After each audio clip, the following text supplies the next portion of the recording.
The village sat on the edge of the dense jungle, its modest wooden houses dwarfed by the towering trees and the untamed wilderness beyond.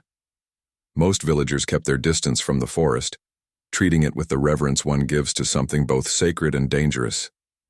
But Nia had always been different. As a child, she would wander to the forest's edge, her bare feet sinking into the cool, damp earth. While the other children played in the safety of the village square, Nia was drawn to the mysteries hidden beneath the canopy of ancient trees. It was during one of those quiet excursions that she first heard the weak cries.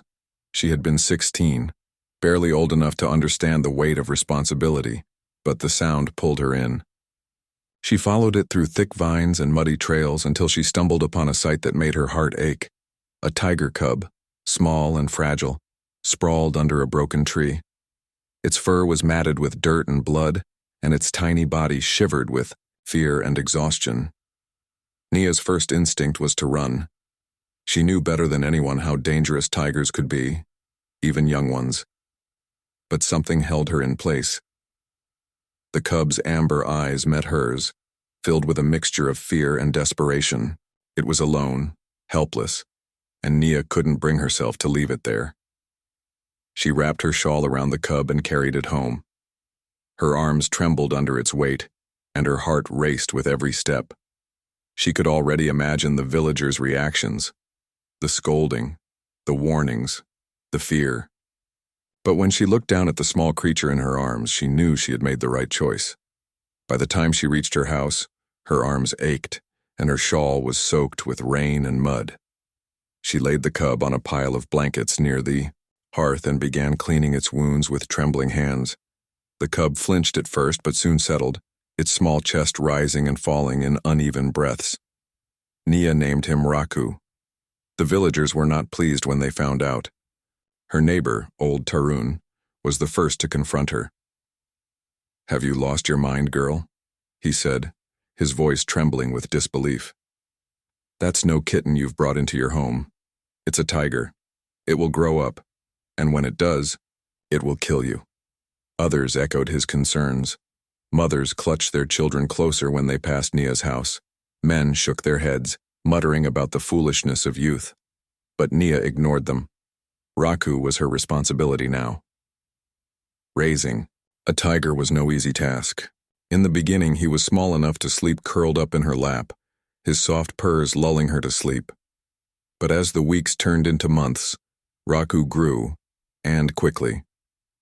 By the time he was a year old, he was nearly the size of a large dog, his paws heavy and his movements more deliberate. Nia adapted. She reinforced her home, ensuring Raku had space to move without destroying everything in his path. She hunted and foraged tirelessly to keep him fed, learning which meats he preferred and how to prepare them. She studied his behavior, noting the subtle changes in his mood and energy. Raku, in turn, grew attached to her in a way that felt almost human. He would follow her from room to room, his large body a constant presence at her side. When she sat by the fire to sew or read, he would rest his head on her lap, his amber eyes watching her every move. But he was no ordinary pet. Nia never forgot that Raku was a wild animal at heart. She saw it in the way his muscles tensed when a bird flew past the window, or the way his ears twitched at the faintest sound.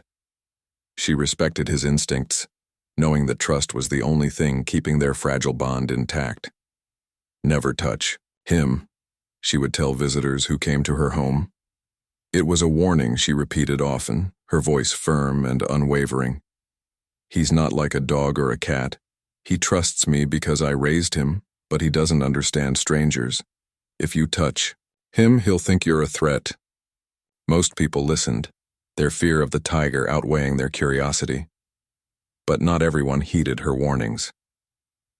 The years passed, and Raku became a part of the village's lore. Children whispered stories about the girl who lived with a tiger, their imaginations running wild with tales of her taming the beast with magic or secret words. Adults were less enchanted, their unease growing as Raku's size and strength became undeniable. Despite the whispers and warnings, Nia found happiness in her unconventional life. She and Raku shared a bond that few could understand, a connection forged in trust and love. He was her companion, her protector, and her family, but deep down, Nia knew that their time together was borrowed. One rainy evening, as she sat by the fire stroking Raku's thick fur, she couldn't shake the feeling that the peace they had built was fragile. The tiger's world was one of freedom and instinct, not walls and routines. As much as she loved him, she couldn't ignore the reality of what he was, a creature of the wild. The first sign of trouble came with the arrival of Ver. He was a traveler, passing through the village on his way to distant lands. Tall and confident, with a sly smile that hinted at mischief, Ver had a way of making people listen. The villagers welcomed him cautiously, eager to hear his stories, but wary of his boldness. When Ver heard about Nia and her tiger, his interest was piqued. "A tiger, you say?" he asked, leaning forward as old Tarun recounted the tale. "And she keeps it in her house? Fascinating." "It's not fascinating," Tarun replied with a scowl. "It's dangerous. That girl's been lucky so far, but one day her luck will run out." Ver didn't see it that way.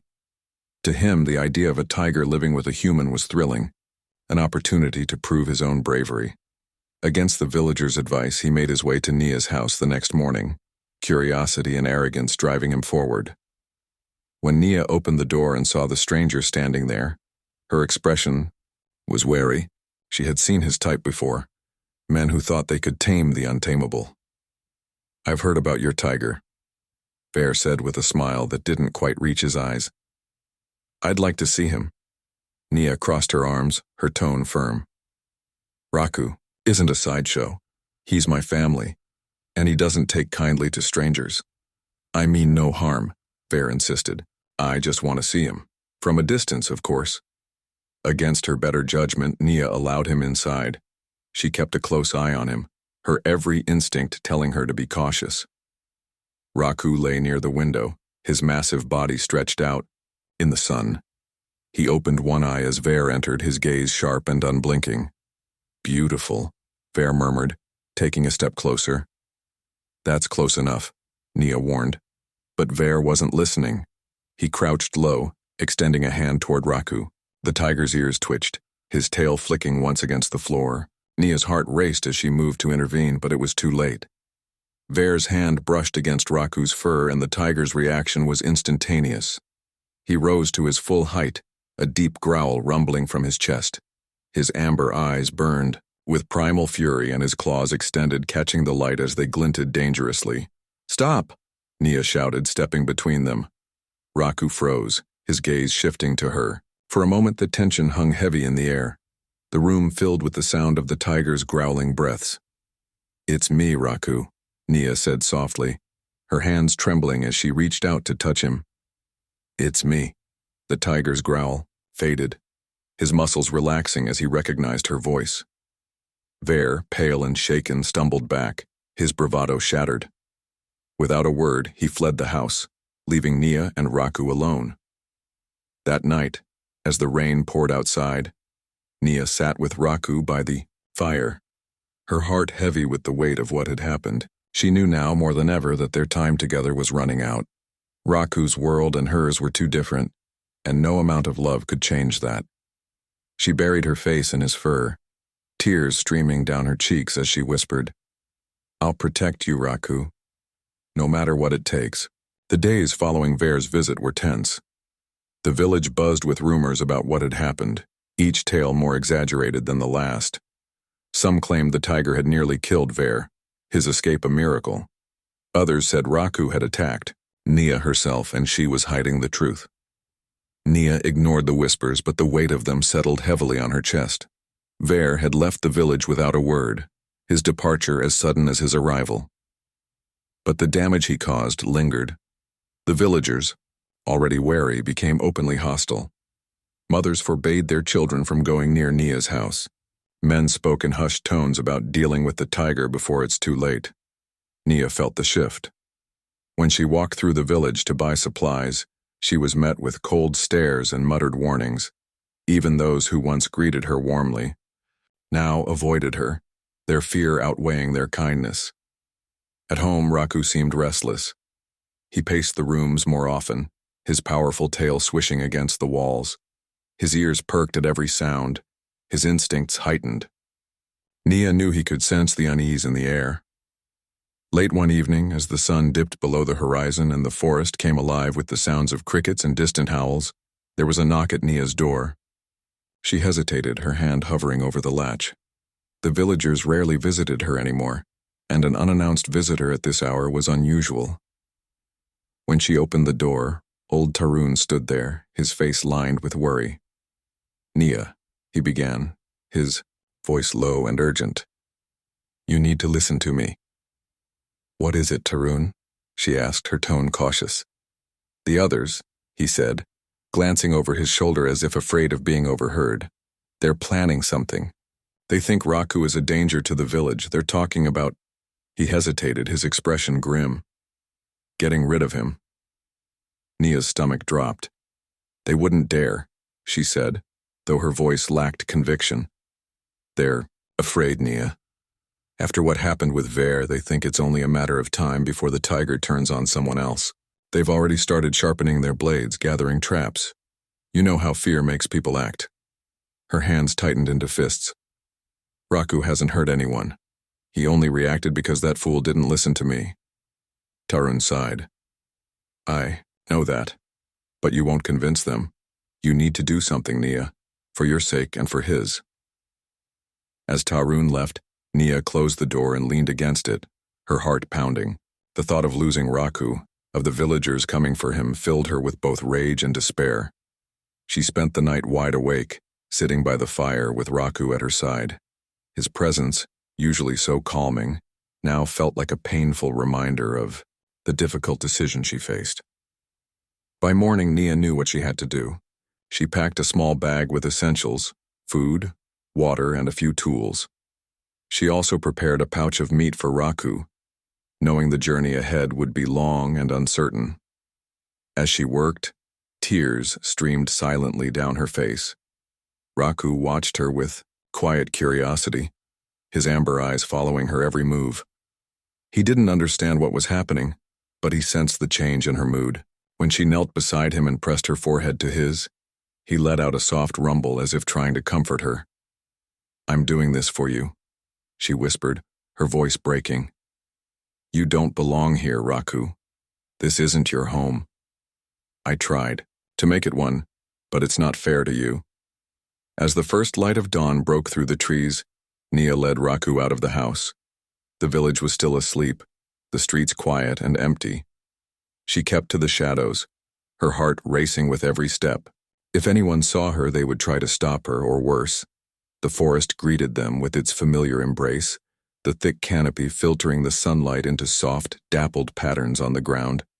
Nia's feet moved with practiced ease over the uneven terrain, her body guided by years of exploring these woods. Raku walked beside her, his large paws silent against the earth. They traveled deep into the heart of the jungle, farther than Nia had ever gone before. The air grew cooler, the trees denser. Birds called out from the treetops, their songs echoing through the stillness. For hours they walked in silence, the weight of their journey pressing heavily on Nia's chest. Every step brought her closer to the inevitable moment she dreaded, the moment she would have to let Raku go. When they reached a clearing, Nia knew it was time. The spot was perfect, a secluded area surrounded by tall trees, with a clear stream running nearby. It was a place where Raku could thrive, where he could be what he was meant to be. She turned to him, her hands trembling. "This is it," she said softly. "This is where you'll stay." Raku tilted his head, his ears flicking, as he listened to her voice. He didn't understand the words, but he could feel the sadness in them. Nia knelt in front of him, her hands gripping his thick fur. "You're strong," she whispered, tears streaming down her face. "You're brave. You don't need me anymore." Raku let out a low rumble, leaning into her touch. The moment stretched on, the sounds of the jungle fading into the background. Finally, Nia stood and stepped back. She gestured toward the forest, her voice trembling as she said, "Go, Raku. Go be free." For a long moment, Raku didn't move. His amber eyes locked onto hers, filled with a mixture of confusion and longing.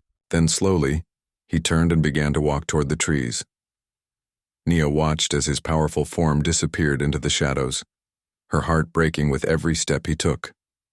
When he was gone, she fell to her knees, the weight of her decision crashing down on her. She stayed in the clearing for hours, her tears soaking into the earth. The jungle around her seemed to hold its breath, as if mourning alongside her.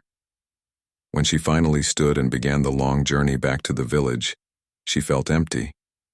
The house she returned to was silent, its once comforting walls now suffocating. The villagers noticed her absence but said nothing when she returned. They assumed she had come to her senses and let the tiger go, and for the first time in years, they left her alone. But Nia's world was forever changed. Every sound in the jungle, every flicker of movement in the trees, made her heart race with hope and dread. She would never truly stop looking for him, never stop listening for the familiar rumble of his purr. Raku was gone, but his memory remained, etched into the walls of her home, the scars on her furniture, and the deepest corners of her heart. She had saved him, but in doing so, she had lost a part of herself. And yet, she knew it was the only way to honor the bond they had shared, a bond that could never truly be broken. The days stretched into weeks, and the weeks turned into months. The absence of Raku weighed heavily on Nia, like an ache she couldn't soothe. Her home, once filled with his warmth and presence, now felt hollow. The familiar sounds, his soft purrs, the heavy thud of his paws as he moved, were replaced by an unsettling silence. She tried to find comfort in her old routines, tending her small garden, mending clothes, and venturing into the village for supplies. But everything reminded her of him. The villagers, though less hostile now, still kept their distance, their faces a mix of relief and curiosity. They whispered about how the tiger was gone, but the girl who had raised him seemed lost. One crisp morning, as Nia was gathering herbs by the forest's edge, she thought she saw a shadow move among the trees. Her breath caught, and her heart raced as she stared into the dense foliage. It was fleeting, just a flicker of movement, but it was enough to set her pulse pounding with both hope and fear. "Raku?" she whispered, her voice trembling. There was no response, only the rustling of leaves in the breeze. She stayed there for a long time, straining her eyes and ears for any sign of him, but the forest remained still. Eventually, she turned back toward the village, her shoulders heavy with disappointment. That night, Nia dreamt of Raku. In her dream, he was standing at the edge of the clearing where she had left him, his amber eyes fixed on her with a look that was both haunting and tender. He didn't move or make a sound, but his gaze seemed to reach into her soul, pulling at the threads of her heart. She woke with a start, her cheeks damp with tears. The dream unsettled her, not because of its vividness, but because it felt like more than a dream. It felt like a calling, a pull to the forest she had avoided since that fateful day. She tried to push the thought away, convincing herself it was nothing more than her own longing playing tricks on her. But the feeling persisted, gnawing at her with quiet insistence. By the third night, she couldn't ignore it anymore. Clutching a lantern and her shawl, Nia ventured into the forest under the cover of darkness. The air was cool and heavy with the scent of earth and leaves. The familiar sounds of the jungle, the chirping of crickets, the distant hoot of an owl surrounded her, but they did little to ease her nerves. Her steps were cautious, her eyes scanning the shadows for any sign of movement. She didn't know exactly where she was going, only that she needed to go. Her feet seemed to guide her, carrying her deeper into the wilderness until she reached the clearing. It looked the same as the day she had left him, untouched by time. The stream still bubbled softly, the moonlight casting a silvery glow over the grass. Nia stood there, her chest heaving with emotion, as memories of that day flooded back. She half expected to see Raku emerge from the shadows, but the clearing was empty. Disappointment washed over her, but she didn't leave. Instead, she sank to her knees by the stream, letting the cool water run over her fingers. She closed her eyes and whispered a prayer to the forest, to the spirits she hoped were listening. "Please," she murmured, her voice breaking. "Let him be safe." As if in response, a low rumble echoed through the trees. Nia's eyes snapped open and her heart leapt into her throat. She turned toward the sound, her lantern trembling in her hands.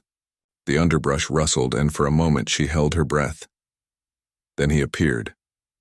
Raku stepped into the clearing, his massive form illuminated by the pale light of the moon. His fur was sleek and shining, his muscles rippling with every step. But it was his eyes that held her attention, those familiar amber eyes filled with recognition and something that looked almost like relief.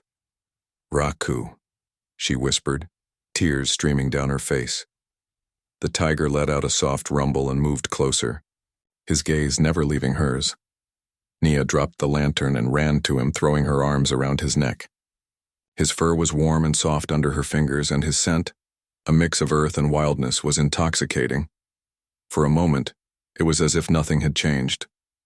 Nia buried her face in his fur, sobbing quietly as Raku stood still, his powerful body, a comforting presence.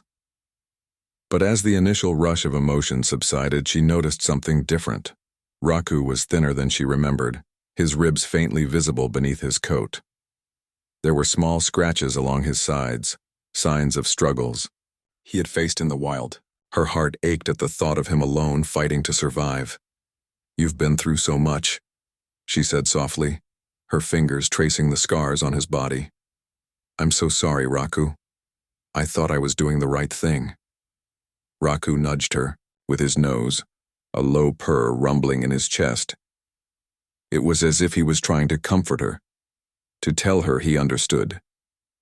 Nia smiled through her tears, her heart swelling with love and gratitude. But as much as she wanted to bring him home, she knew she couldn't. The villagers would never allow it, and Raku deserved a life free from their fear and prejudice. Still, she couldn't leave him like this, not again. Over the next few days, Nia returned to the clearing every morning, bringing food and supplies for Raku. She stayed with him for hours, watching as he ate and drank, his strength slowly returning. She spoke to him in soft tones, sharing stories of the village and their time together.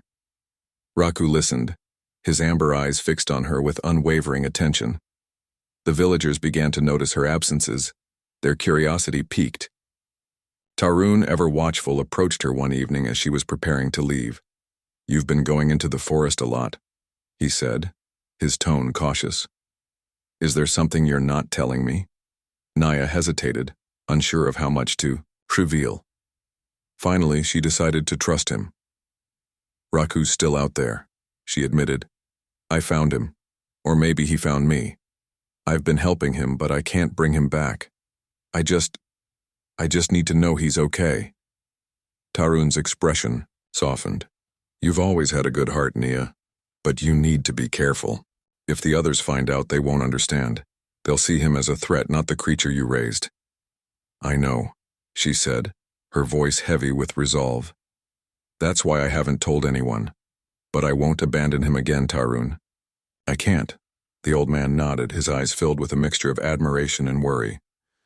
"Then I'll keep your secret, but promise me you'll be careful." "I promise." One evening, as Nia sat with Raku by the stream, she noticed something in the distance, a flicker of light moving through the trees. Her heart sank as she realized what it was. Torches. The villagers were coming. Panic surged through her veins as she grabbed Raku's face, forcing him to look at her. "You have to go," she whispered urgently. "Run, Raku. Hide." Raku hesitated, his ears flicking back as the sounds of voices grew louder. Nia pushed him gently but firmly, tears streaming down her face. "Please, Raku. Go now." With a reluctant growl, Raku turned and disappeared into the forest, his massive form melting into the shadows. Nia stood alone in the clearing, her heart pounding as the villagers emerged from the trees. "There she is," one of them shouted, pointing at her. "She's hiding the tiger." The group moved toward her, their torches casting eerie shadows. On the ground, Tarun was among them, his expression a mix of regret and determination. "Nia," he said, his voice firm but gentle. "We know he's here. This has to end." "He's gone," she said, standing her ground. "I sent him away. He won't hurt anyone." But the villagers didn't believe her. They spread out, their torches illuminating every corner of the clearing. Nia's heart raced as she prayed silently that Raku had gotten far enough away. Minutes passed, and the villagers found nothing. Slowly, their anger began to fade, replaced by uncertainty. Tarun stepped forward, his gaze fixed on Nia. "If he's truly gone," he said, "then let him stay gone. For your sake, and for the village." Nia nodded, her voice steady despite the turmoil in her heart. "I understand." The villagers left reluctantly, their torches flickering as they disappeared into the trees. Nia stayed behind, her knees trembling as she collapsed onto the ground. She looked toward the forest, her heart aching with both relief and sorrow. "Be safe, Raku," she whispered, her voice barely audible. "Be free." The jungle remained silent, but Nia knew he was out there, watching. And though they were apart, their bond remained unbroken, a testament to the love that had brought them together and the strength that had set them free. The seasons passed, and life in the village returned to its usual rhythm. The fear of Raku faded into a distant memory for most, replaced by the mundane concerns of daily life. But for Nia, the ache in her heart never fully healed. Every time she stepped into the forest, every rustle of leaves or distant growl, she felt a flicker of hope that she might see him again. Yet he remained a shadow, a memory as elusive as the wind. Over time, Nia found small ways to move forward. She poured herself into her work, mending the cracks in her home and her spirit. The villagers, though still wary, softened toward her. Tarun visited often, bringing stories and laughter to her quiet home, his presence a reminder that she wasn't entirely alone. But the forest called to her. It always did. One spring morning, as the air buzzed with the promise of new life, Nia decided to visit the clearing where she had last seen Raku. The journey felt different this time, less like a mission and more like a pilgrimage. The forest was alive with vibrant greens and the songs of birds, the world around her brimming with renewal. When she reached the clearing, she paused, her heart catching in her chest. It looked just as she remembered, untouched and eternal. The stream glimmered in the sunlight and the grass swayed gently in the breeze. She knelt by the water, letting the coolness wash over her fingers. "Raku," she whispered, her voice carried away by the wind. "Wherever you are, I hope you're happy." As if in answer, a soft rustle came from the trees behind her. Nia froze, her breath hitching. Slowly she turned, her eyes scanning the shadows. And there he was. Raku stepped into the clearing, his massive form as imposing and beautiful as ever. His coat gleamed in the sunlight, and his amber eyes locked onto hers with an intensity that made her chest tighten. But he wasn't alone. Behind him, two smaller tigers padded cautiously into view. Nia's hands flew to her mouth as tears welled in her eyes. The cubs were small and curious, their striped coats perfect replicas of their fathers. They clung close to Raku, their tiny noses twitching as they sniffed the air. "Raku," she breathed, rising to her feet. Raku let out a low rumble, a sound that seemed to hold all the emotions she couldn't put into words. He approached her slowly, his powerful frame radiating a calm assurance. When he reached her, he nuzzled her hand, the warmth of his fur grounding her in the moment. "You've been busy," she said, her voice trembling with awe. She knelt, reaching out a hand to the cubs.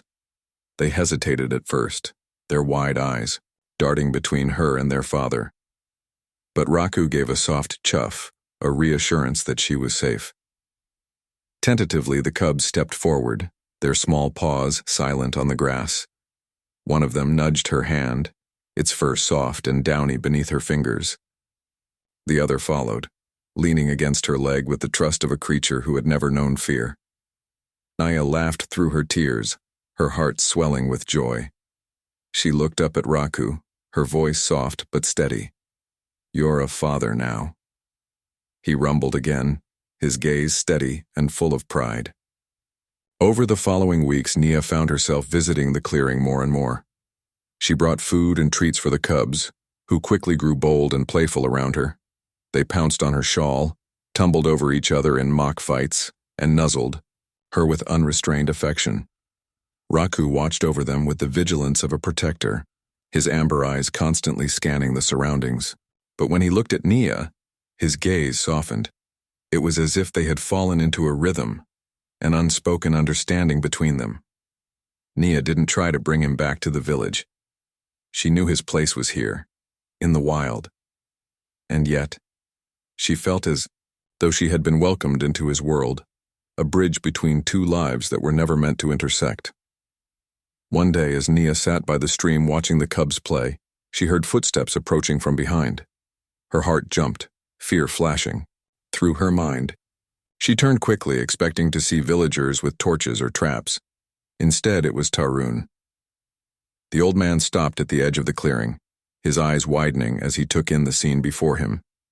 He saw Nia sitting among the cubs, her laughter mingling with their playful growls. He saw Raku lying nearby, his massive head resting on his paws as he watched his children. "By the spirits," Tarun whispered, his voice barely audible. Nia stood, her expression wary. "Tarun, I can explain." He held up a hand, his gaze still fixed on Raku. "There's no need, Nia. I understand now." Slowly, Tarun stepped forward, his movements careful and deliberate. Raku watched him, but didn't move, his calm demeanor, a sign that he didn't see the old man as a threat. "They're beautiful," Tarun said, his voice filled with awe. Nia smiled, her tension easing. "They are, aren't they?" Tarun chuckled softly, his eyes crinkling with warmth. "You always said he was more than just a tiger. I didn't believe you then, but I do now." Word of the tiger family spread quietly through the village, thanks to Tarun's cautious discretion. He became Nia's ally, helping her ensure the villagers didn't see Raku and his family as a threat. Together, they worked to change the narrative, portraying the tigers not as monsters but as a part of the forest, a part of their lives. It wasn't easy. Some villagers still clung to their fear, their memories of Raku as a cub warped by years of misunderstanding. But others, especially the younger generation, began to see things differently. Nia found herself giving small talks by the fire, sharing stories of her time with Raku.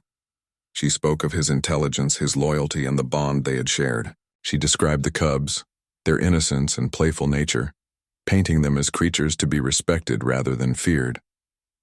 Over time, the village's fear began to fade. People stopped sharpening their blades and setting traps. They began to see the forest as more than just a wild, dangerous place. Years passed and the cubs grew into strong, independent tigers. They ventured farther from the clearing, exploring the jungle with the confidence of creatures who knew they belonged. Raku aged gracefully, his once vivid coat now marked with streaks of silver. But his strength never waned, and neither did his bond with Nia. He remained her silent guardian, appearing whenever she needed him most. Nia, too, changed. The young woman who had once fought to protect her tiger became a respected figure in the village. Her home, once a place of isolation, became a gathering spot for those who wanted to learn about the forest and its inhabitants. One evening, as the sun dipped below the horizon, Nia stood at the edge of the clearing. The air was warm, the sky painted in shades of gold and crimson.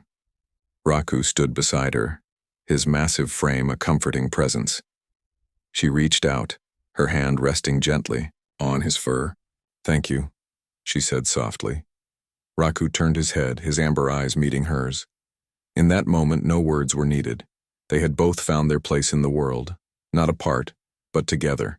And as the stars began to fill the sky, Nia knew that their story, though marked by pain and loss, had found its happy ending.